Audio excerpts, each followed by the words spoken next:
Sir, যে এটার সাথে খাদ্যাভ্যাস অনেকাংশেই জড়িত।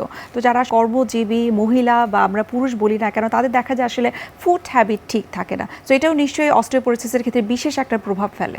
অবশ্যই, শুধু যে ফুড হ্যাবিট তা না। আমি যদি আমাদের জীবদ্দশাকে ৩ ভাগে ভাগ করি, এটা একটু জানানো প্রয়োজন।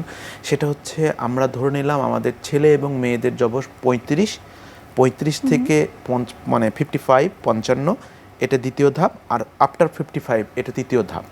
ছেলে এবং মেয়েদের ক্ষেত্রে ৩৫ বছর পর্যন্ত কিন্তু আমাদের দেহের যে হাড়ের গঠন এবং ভাঙা অলমোস্ট সেম থাকে, একই রকম। ছেলে এবং মেয়েদের হাড় ভাঙছে গড়ছে ঠিকই, তবে এই যৌবন বয়সে আমাদের হাড়ের গঠনের মাত্রাটা ভাঙার মাত্রার থেকে বেশি থাকে। সমস্যাটা মাঝখানের জীবন দশায় শুরু হয় ৩৫ থেকে 20 ইয়ার, মানে যখন মেয়েদের মেনোপোজের কাছাকাছি যাচ্ছে।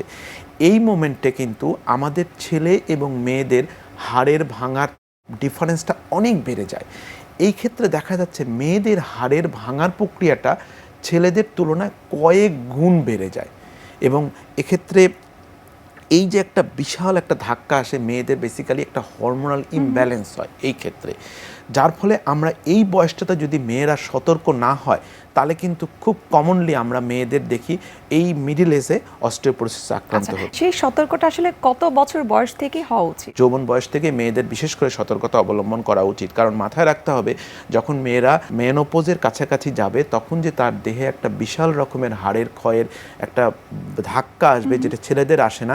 সেই ক্ষেত্রে যদি তারা এই মোমেন্টে হাড়টাকে শক্তিশালী করে রাখে, পুষ্টিকর খাবার গ্রহণ করে রাখে, নিয়মিত শারীরিক এক্সারসাইজ করে থাকে, তাহলে কিন্তু পরবর্তীতে যে একটা অস্টিওপোরোসিসের যে ধাক্কা আসে, সেটা কিন্তু খুব সহজেই প্রিভেন্ট করতে পারে।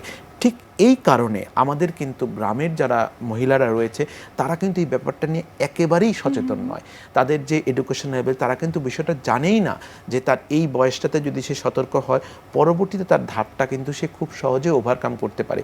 বর্তমানে এই জন্যে এই বিষয়ে এডুকেশন লেভেলও একটা খুব ভাইটাল রোল প্লে করে, যে আমাদের যদি আগে থেকে মেয়েদেরকে একটু সতর্ক করে দেওয়া হয়, সচেতন করে দেওয়া হয়, তাহলে কিন্তু পরবর্তীতে যে অস্টিওপোরোসিসের যে একটা বড় ধাক্কা বা সাইলেন্ট কিলার হিসেবে আসছে, এটা কিন্তু সে নিজেকে খুব সহজেই প্রতিহত করতে পারে।